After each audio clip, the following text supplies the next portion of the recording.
ሰላም ለእናንተ ይሁን ቅዱሳን እግዚአብሔር ቤተሰቦች በዓለም ዙሪያ ሆናችሁ ይህንን የአሳፍን ሚዲያ አሳፍ ብሮድካስትን የምትከታተሉ ሁላችሁ ሰላማችሁ ይብዛ። ዛሬ ደግሞ ከረጅም ጊዜ መጥፋት በኋላ የተወደደ እግዚአብሔርን ሰው ነቢይ ጥበቡን ጋብዤላችኋለሁ። ነቢይ ጥበቡ እንግዳ የሆነ ዛሬ ስለተገኘ በጣም ደስ ብሎኛል። እንኳን ደህና መጣህ። ተመልካቾቻችንን ሰላምታ ማቅረብ ትችላለህ? እሺ ፓስተር፣ በጣም እጅግ አድርጌ አመሰግናለሁ። እዚህ ስለጋበዝከኝም አመሰግናለሁ። ባንተ ላይ ስላለው ቅንነት ሸክም እጅግ አድርጌ አመሰግናለሁ። ይሄንን የሚመለከቱን የሚያዳምጡ ቅዱሳንም ሁላቸውንም ሰላም እላቸዋለሁ። እናመሰግናለን። ነቢይ ጥበቡ እንግዲህ ዛሬ ከህይወት ታሪክ እንዴት ነው ከሚለው ጥያቄ አልጀምርም። ምክንያቱም እሱን በቢታንያ ሾው ላይ በደንብ አድርገህ ስላብራራ ተመልካቾቻችንም ያንን የቢታንያን ሾው ሄዳችሁ በመመልከት ነቢይ ጥበቡን መነሻ በደንብ እዛ ላይ ማየት ትችላላችሁ ማለት እወዳለሁ። እኔ ግን ዛሬ አንዳንድ ጥያቄዎችን እጠይቀዋለሁ። ነቢይ ጥበቡ ነቢይ ያለው ራሱን ነው ወይስ ቤተክርስቲያን ነቢይ ብለሃለች? ለምን በዚህ ጊዜ ብዙዎች ራሳቸውን ነቢይ ብለው መተው ፍሬያቸው ግን የነቢይ ሳይሆን ሲቀር ተመልክተናል። አንተ ራስህን ነቢይ ብለሃል ወይስ ቤተክርስቲያን ነቢይ ብላ ሾመሃለች ወይም ሰይመሃለች? ጥሩ ፓስተርዬ፣ እንግዲህ የኔ ነቢይነት ዋናው ጥሪ ከላይ ነው ከእግዚአብሔር ነው ብዬ ነው ማምነው። ቤተክርስቲያን የምትሰጠው እውቅና እንዳለ ሆኖ ግን ቤተክርስቲያን እውቅና ከመስጠቷ በፊት አንድ ሰው ነቢይም ሆነ ሐዋርያም ወንጌላዊም አስተማሪም እረኛም ቢሆን እግዚአብሔር ሊጠራው ይገባል እና ከእግዚአብሔር ዘንድ ጥሪ ሊኖረው ይገባልና እንዳልከው ምናልባት ራሳቸውን በራሳቸው ነቢይ ብሎ የሾሙ ሰዎች ይኖራሉ፣ በሰው የተሾሙ ይኖራሉ። እና ዋናው ግን ምንድነው እኔ በደረስኩበት በተረዳውበት እግዚአብሔር ነቢይነትን ጸጋ እንዳስቀመጠ እንደጠራኝ ለራሴ ተገልጦልኛል። ማለት ጳውሎስ እንኳን ያንን ሁሉ የሚያደርግ ታምራት አድርጎ ትልቅ የእግዚአብሔር ሰው በዛ ልክ እግዚአብሔር ተገልጦለት ማለት እንደ ጳውሎስ መቼም የተገለጠለት ሰው የለም አይደለም። ሶስተኛው ሰማይ ኢቭን እንኳን እንዳለ ነገርን ጳውሎስ ነው አይደለም። እስከ ሶስተኛው ሰማይ ተገለጥኩላል። እግዚአብሔር በኃይል የሰራበትን እንኳን ሐዋርያ አይደለም ጥሪ አገልጋይ የለውም ብሎ ነው እንግዲህ በጣም ሰዎች ሲገፉት እንደነበረ ታውቃለህ። በጣም ስደት ደርሶበታል። ሐሰተኛ ሐዋርያ ነው ተብሎ እና በዚህ ዘመንም ያለው እንደሱ ነው። ግን ጳውሎስ ምንም አላስጨነቀውም። በቃ ምንም ጥርጥር አልነበረውም እግዚአብሔር ሐዋርያ አድርጎ እንደጠራው እና ገላትያ ላይ እንደውም እግዚአብሔር ልጁን በእኔ ሊገልጥ በወደደ ጊዜ ከደምና ከስጋ ጋር አልተማከርኩም ይላል እና እግዚአብሔር ጠርቶልኛል፣ እግዚአብሔር ሾሞኛል እና ተገልጦልኝ ነው ይላል። ደግሞ ወንጌል በርቶልኝ ተገልጦልኝ እግዚአብሔር ራሱ ተገልጦልኝ ብሎ ነው ጳውሎስ ለራሱ ሲያስረዳ የነበረውና እኔ አሁን ብዙ ሰዎችን ለማስረዳት ተቀበሉኝ ነቢይ ነኝ እንደዚህ ነው ብዬ ጥሩምባ አላስነፋምም። ሰዎች እንዲቀበሉኝ የተለየ ማስታወቂያ የሚሰራው ነገር የለም። ግን ስለዚህ አንተ የምትለው እግዚአብሔር ጠርቶኛል። ትክክል ነው ፓስተር፣ እርግጠኛ ነኝ በዛ። ይህንን ጥሪ ደግሞ ቤተክርስቲያን እውቅና እንደሰጠችው ጠይቃለሁ። በእርግጥ 3 አይነት ነቢያት እንዳሉ እናውቃለን። አንደኛ ራሳቸውን ነቢይ ብለው የጠሩ ለምን? በዚህ ውስጥ ያለ ትርፍ ስላለ፣ በዚህ ውስጥ ያለ ጥቅም ስላለ። ምክንያቱም እኔ አስታውሳለሁ ከረጅም ዓመት በፊት ከ2000 በፊት ብታይ የነቢያት ስም የነቢያት ቁጥር እንዳሁኑ አልነበረም። 2003 2004 2005 ጀምሮ ግን ይሄ ስም በጣም መድረክ ያስገኛል። አሁን ለምሳሌ ከኔና ከአንተ ሰው መጋበዝ የሚፈልገው አንተን ነው። ፓስተር መጋበዝ አይፈልግም። ስለዚህ ሁሉም ሰው ወደ ነቢይነት እየሸሸ የመጣበት ጊዜ ስለነበር አንዳንዶች ራሳቸውን ነቢይ ብለው የጠሩ አሉ። ሌሎች ደግሞ የሆነ ቀን ትንቢት ሲናገሩ የሆኑ ሰዎች አንተማ ነቢይ ነህ ብለዋቸው በዛው ተነሳስተው ነቢያት ሆነው የቀሩ አሉ። ነቢይ ነኝ ብለው በቃ ግግም ብለው የቀሩ አሉ። ሶስተኛዎቹ ግን እግዚአብሔር የጠራቸው ፍሬ የሚታይባቸው ነቢያቶች እንዳሉ ደግሞ በዚህም ዘመን እናያለን እና ስለዚህ አንተ እግዚአብሔር ሊጠራኝ ብለኸኛል። እግዚአብሔር ከጠራ እግዚአብሔር እንደጠራ ነቢይነትን በአንተ ይሄ ስጦታ እንዳለ ማረጋገጫ የሰጠችን ቤተክርስቲያን አለች? አዎ ጥሩ ጥያቄ ነው ፓስተር። የቤተክርስቲያን የዛሬ 8 ዓመት አካባቢ እኔ ሳገለገልባት የነበረችው ቤተክርስቲያን በመንፈስ ቅዱስ ስራ የተወለዱ የክርስቶስ ዓለም አቀፍ ቤተክርስቲያን እዛ ውስጥ ነው እኔ ናቢ ተደረገ የተሾምኩት እና የቤተክርስቲያን መሪዎች ነበሩ አብረው የሚያገለግሉ እነሱ ናቸው። ፍሬን አይቶ ተመካክሮ ጊዜ ወስዶ ነው ናቢ ብሎ ሹሞ እንትን የሰጡኝ ማለት እውቅና የሰጡኝ ክርስቲያን ሰይመሃለች። በዚህ መንገድ ላይ እቺ ቤተክርስቲያን ኃላፊነቱን ትወስዳለች ማለት ነው። ጸጋህን ስጦታን መርምራ ከሰየመች እንግዲህ ደግሞ ትከታተላለች ብዬ ተስፋ አደርጋለሁ። በዚህ ጊዜ ግን ነቢይ አንድ ጥያቄ ልጠይቅ። መቼም በነቢያት አገልግሎት ላይ ከፍተኛ ጥያቄ ይነሳል። እውነተኛ ነቢያት እንዳሉ ሁሉ ሐሰተኛ ነቢያት ደግሞ ቁጥር ስፍር የላቸው እንዳሸዋ ሆነዋል። ይሄ ነገር ያው ወደፊትም ይቀጥላል እና በዚህ መንገድ ላይ አንተ እንደ አንድ ጥሪ እንዳለበት የነቢይነት ስጦታ እንደሚገለጥበት ሰው ህዝበ ክርስቲያኑ ሐሰተኛና እውነተኛዎችን በምን መንገድ ቢለይ መልካም ነው ብለህ ትመክራለህ? እስኪ ያንተን ምክር ከአንድ ነቢይ ስለ ሐሰተኛና ስለ እውነተኛ ነቢያት ለእግዚአብሔር ህዝብ ፍንጭ ቢሰጠው በጣም ጥሩ ነው ብዬ ስለማስብ ምን ትላለህ? ኦኬ ፓስተር፣ በጣም ጥሩ ጥያቄ ነው። በጣም ጥሩ ጥያቄ ነው።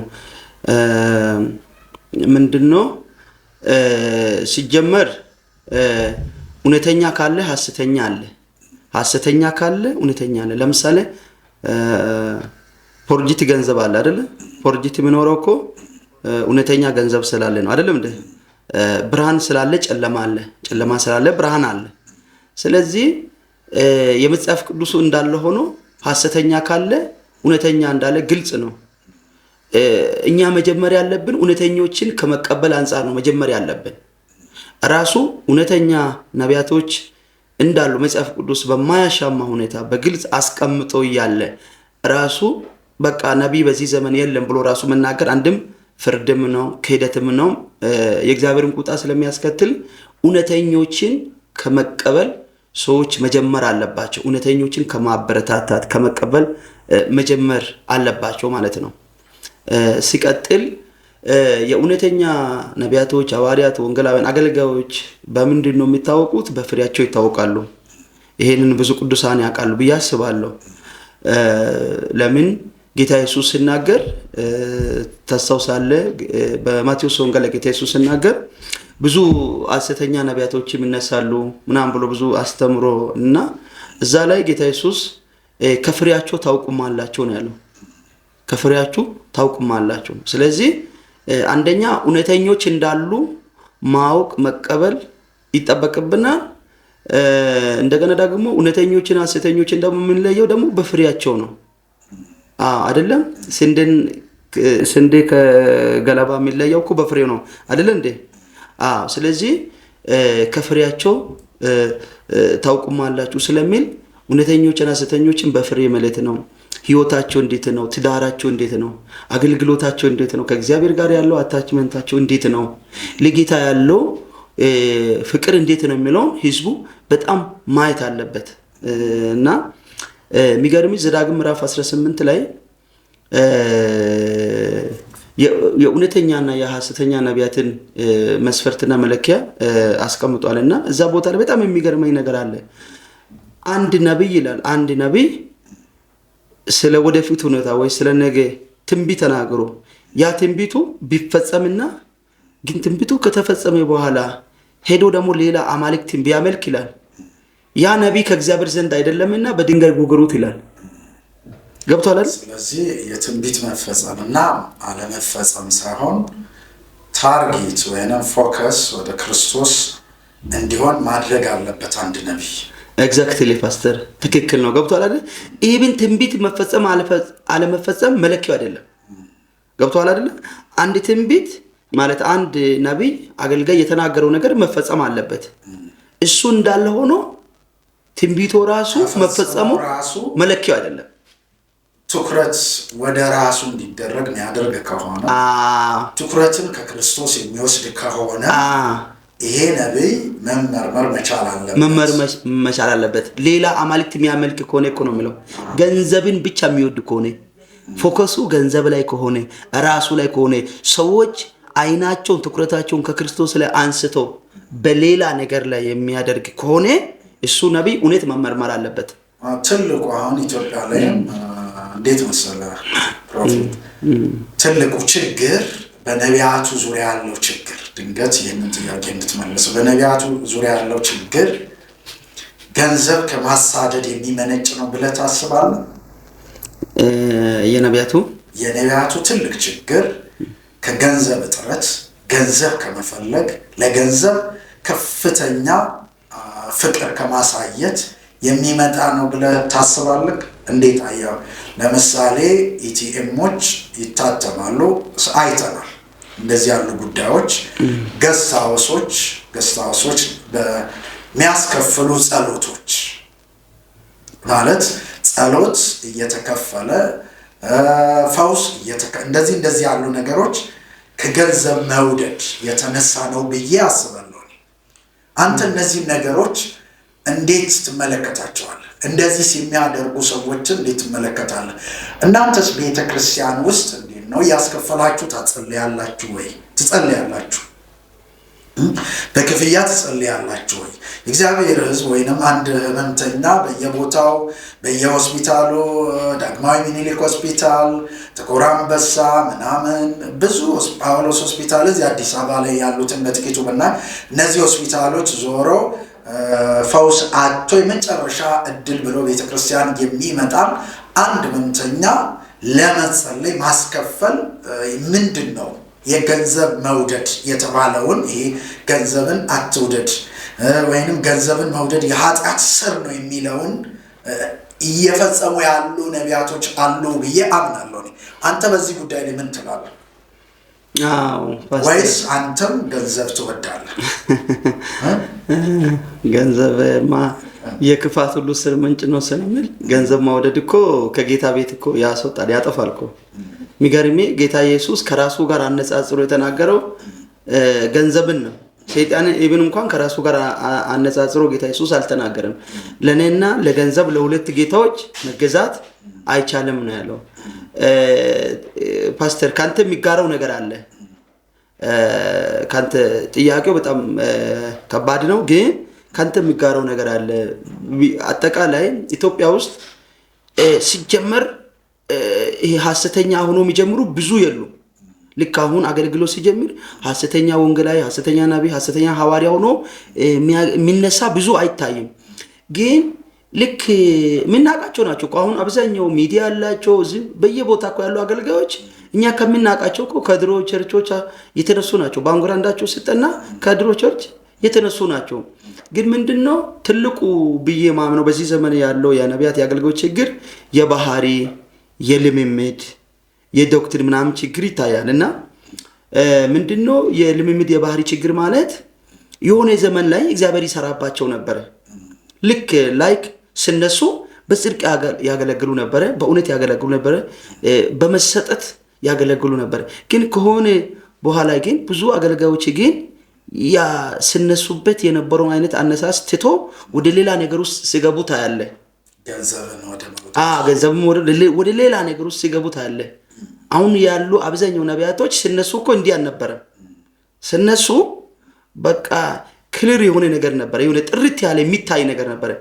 ግን እየሄዱ እያደሩ ያልሆነ ልምምድ ውስጥ ይገባሉ። እንዳልከው ምንድነው አጠቃላይ ያው ኢትዮጵያ ውስጥ ሁላችን የምናውቀው ይሄ አስተዳደጋችን ጥሩ አይደለም። አብዛኛው አገልጋዮች ከችግር ነው፣ በደሃ ቤተሰብ ያደገ ነው፣ ከችግር አንጻር አለ። እሱ ብቻ አይደለም፣ ቤተክርስቲያን ያለ ችግርም አለ። በነገራችን ላይ ለእውነት ለብዙ ነቢያቶች መሳሳት ከእውነት መንገድ ወደ ሐሰት መንገድ ፈቀቅ እንድሉ ቤተክርስቲያን ተጠያቂ ናት።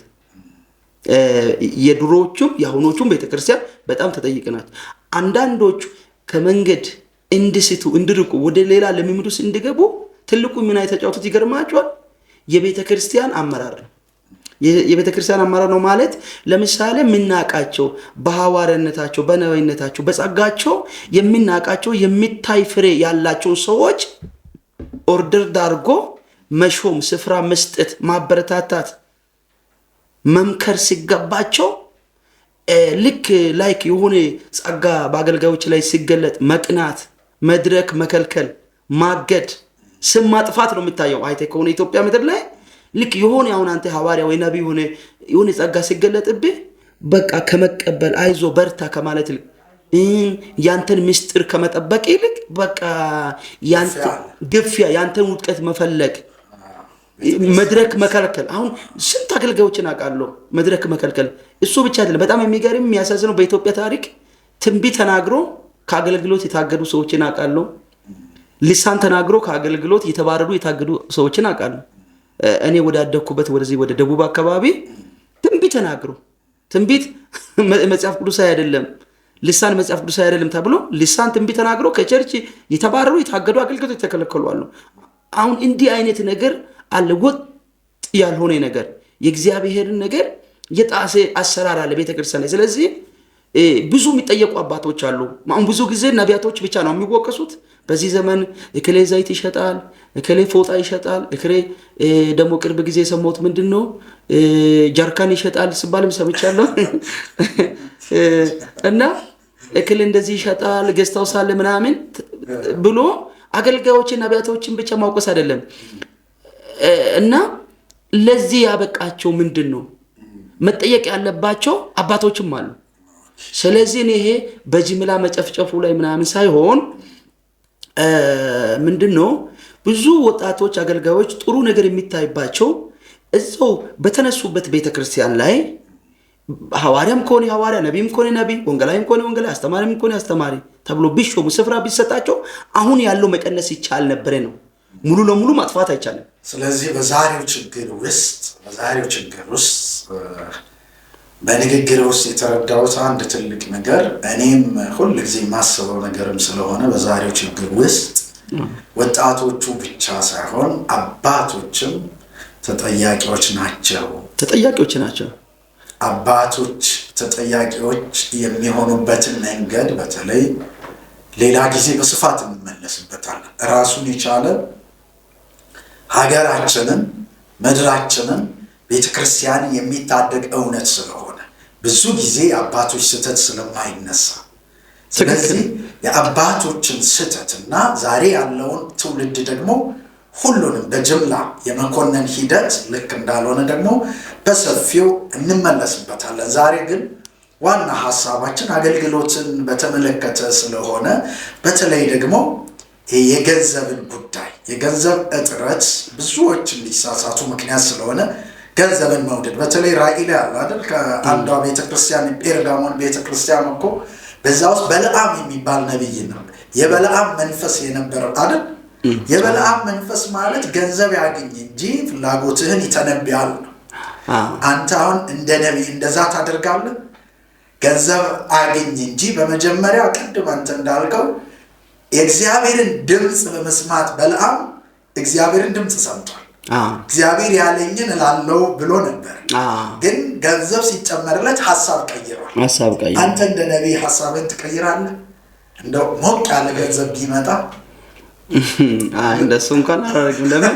ይሄ የህይወት ጉዳይ ነው። የህይወት ብቻ ሳይሆን የእግዚአብሔር መንግስት የሚያሳጣ ጉዳይ ነው። ለምን? ጌታ ኢየሱስ እኮ ምረጡ ብሏል። ከኔና ከገንዘብ ምረጡ ብሏል። ስለዚህ ይሄ ማለት ግን ለአገልጋይ ገንዘብ አያስፈልግም ማለት አይደለም። ገንዘብ ያስፈልጋል። ለነቢያቶች ለሁላችንም ገንዘብ ያስፈልጋል። ያለ ገንዘብ እኮ ቤተክርስቲያን መንቀሳቀስ አትችላለን። ወንጌል መመስከር የትም ቦታ ሄደን ወንጌል የምንመሰክረው የምንሰራው በገንዘብ ነው አይደለም? ገንዘብ ያስፈልጋል። ገንዘብ ማውደድና ገንዘብ መጠቀም የተለያየ ነው። ገብቷል አይደለም? ስለዚህ ገንዘብ ያስፈልጋል። ግን ምንድነው ገንዘብን ማውደድ ደግሞ በቃ ገንዘብን ወደ ማምለክ ደረጃ ገንዘብን አንደኛ እንደማድረግ ላይክ ምንድነው መጀመሪያ ጽድቁና መንግስቱን ፈልጉ ሌላው ሁሉ ይከተላችኋል ነው ምለው አይደለም? ስለዚህ ገንዘብም ሆነ ሌላ ነገሮች ተከታዮች የሚከተሉ ነገሮች ናቸው። ሁሉ ጊዜ እኛ መከተል ያለብን ጌታን ነው። ጌታን ስንከተል የሚያስፈልገ ነገር ይከተላል የተባልነው እንጂ ገንዘብማ አንደኛ ካደረገ ነውማ ኦሬዲ ከጌታ ቤት እንወጣለን ማለት ነው። ኦሬዲ መግቢያችን ወደ ሲኦል ነው የሚሆነው ማለት ነው። የኔ ጥያቄ ግን ነብይ ጥበቡ ግልጽ በሆነ መንገድ እንድትመልስልኝ የምፈልገው ለምሳሌ ነብይ ጥበቡ ከገንዘብ የተነሳ የእግዚአብሔርን እውነት ልክ በለዓም እንዳደረገው ያደርጋል ወይስ አያደርግም? ለምን መሰለህ ይህንን ቃል በቃል መጠየቅ አንድን ነብይ እንደዚሁ በእንትን ላይ ሳይሆን ካፌ ውስጥ ይህንን ጥያቄ ጠየቅኩት። አይ ፓስተር እስኪ ገንዘቡን ስጠኝና በመጀመሪያ አለ አሁን ምንም በሌለበት ውሳኔ ምን ያደርግልሃል አለኝ። የነብይ ጥበብ ውሳኔ ግን ምን ይሆናል? እኔማ ውሳኔ ሁሌም ጌታዬ ነው። ስለዚህ የእግዚአብሔርን እውነት ከጥቅም አንፃር ከገንዘብ አንፃር አልቀይርም የሚል 4 ነጥብ ነው። እንደው እንደዛ ስትለኝ ፓስተር አንድ ቃል ወደ ልቤ መጣ። እውነት ትዝ ይላል ሐዋርያት ሥራ ምዕራፍ 8 ላይ ያ ሲሞን የሚባል ጠንቋይ ማለት ነው እና ታውቃለህ ፊልጶስ ወደ ሰማርያ ወርዶ ወንጌልን ሰበከ ይላል። ከዛ ታላላቅ ታምራት ሆነ፣ ሰዎች ተፈወሱ፣ ምናምን ብዙ ሚራክል ተደረገ እና ከዛ እሱም ጌታን ተቀበለ ይላል። ጌታን ተቀብሎ ከነ ፊልጶስ ጋር ይተባበር ነበር እና መጨረሻ ላይ ምንድነው ያለው? ገንዘብ ልስጣችሁና መንፈስ ቅዱስን በገንዘብ ስጡኛል እና ከዛ ምንም አላመቻመችም። አየህ ሐዋርያቶቹን ግን የቀደሙ አባቶቻችን እና አንተና ገንዘብ ይጥፋሉ፣ አንተና ገንዘብ ይጥፋሉ። ስለዚህ ሰው ከእግዚአብሔር ገንዘብን ሌላ ነገር የሚያስፈልጥ ከሆነ ኦሬዲ መጥፊያው ነው ማለት ነው እና በዛ መልኩ ቢታይ የሚለው ነው ፓስተር። በጣም ጥሩ ነው። እናመሰግናለን። ምክንያቱም ይሄ በጣም ወሳኝ ነገር ነው። ገንዘብ አያስፈልግም የሚል አመለካከት የለም። ገንዘብ በጣም አስፈላጊ ነው። ገንዘብ ግን ከያዝነው የወንጌል እውነት ላይ አይደለም።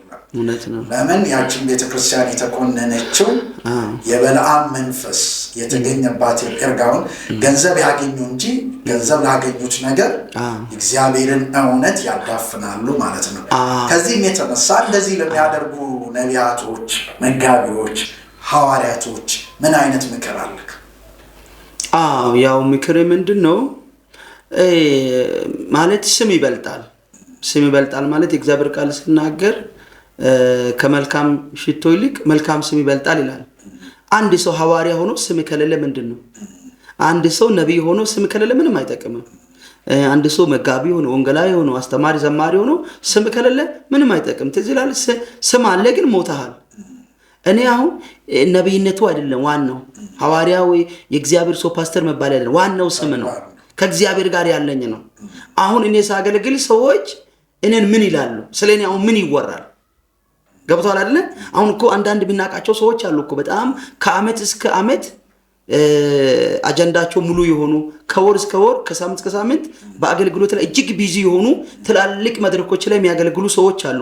ግን የሚገርም አንዳንዶቹን ግን ብታይና ብሰማ ግን በእውነት ስም የላቸውም። አንዳንዶቹ ማለት ነው በቃ ከገንዘብ ጋር ይታማሉ። 2 ፈቷል ይባላል፣ 3 ፈቷል ይባላል።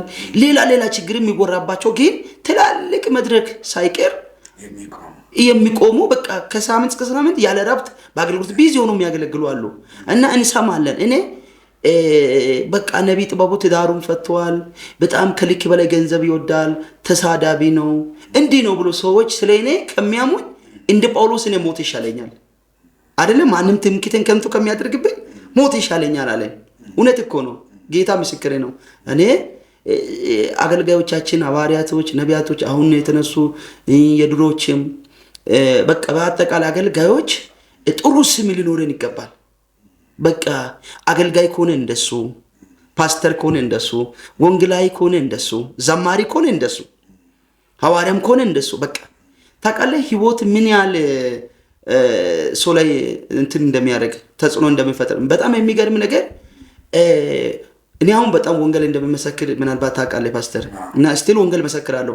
የሚገርም ወንጌል መስክርን ከምናመጣቸው ይልቅ እግዚአብሔር ምስክር ነው፣ ህይወታችን አይቶ የሚመጡ ሰዎች ይበልጣሉ። ህይወታችን አይቶ እኔ አሁን አንዳንዴ ወንጌልን ሲመሰክርም አንዳንዴ የሰማሁት ምንድን ነው እንዴት ወደ ጌታ መጣሽ እንዴት ወደ ጌታ መጣ ሲባል አንዳንድ ሰዎች ማለት ነው በቃ የሆነ ጴንጤ መስሪያ ቤታችን ይሰራ ነበር እና አይዋሽም አይሰርቅም ጉቦ አይሰጥም አይበላም በቃ ማንም አልመሰከርም እሱን አይቼ በቃ ቸርች መጣው ያሉ ሰዎችን ብዙ ጊዜ አግኝቻለሁ። ተመልከት እና ህይወት ምን ያህል ተጽዕኖ እንደምፈጥር።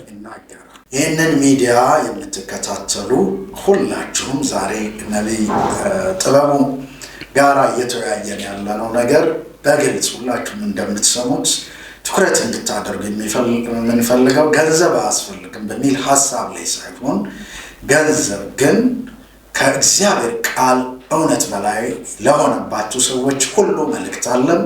እግዚአብሔር ቃልን በህይወታችሁ ላይ ምን በሉ አስቀድሙት አስበልጡ ነውና እንደው ለእነዚህ አይነት ሰዎች የተሰጠው ምክር በጣም በጣም በጣም ወሳኝ ስለሆነ ህይወታችሁ እንዲናገር ህይወታችሁ እንዲያወራ እናበረታታችኋለን። ከነቢይ ጥበቡ ጋር በሌላ ጊዜም ደግሞ በተከታታይ በተለያዩ ሐሳቦች እንመለሳለን። በተለይ ደግሞ ቅድም ባነሳነው ሐሳብ አባቶች ጋም ጥፋት አለ በሚለው ሐሳብ ድጋሚ እንመጣለን። ስለነበረን ቆይታ ከልብ አመሰግናለሁ። ነቢይ እግዚአብሔር ይባርክ። ድንገት ይህንን ሚዲያ የምትከታተሉ ነቢይ ጥበቡን ማገዝም ማግኘትም የምትፈልጉ ከራእዩ ጎን መቆም የምትፈልጉ ሰዎች የእሱን ስልክ ከታች አስቀምጥላችኋለሁ። ሰላማችሁ ይብዛ። ተባረኩ።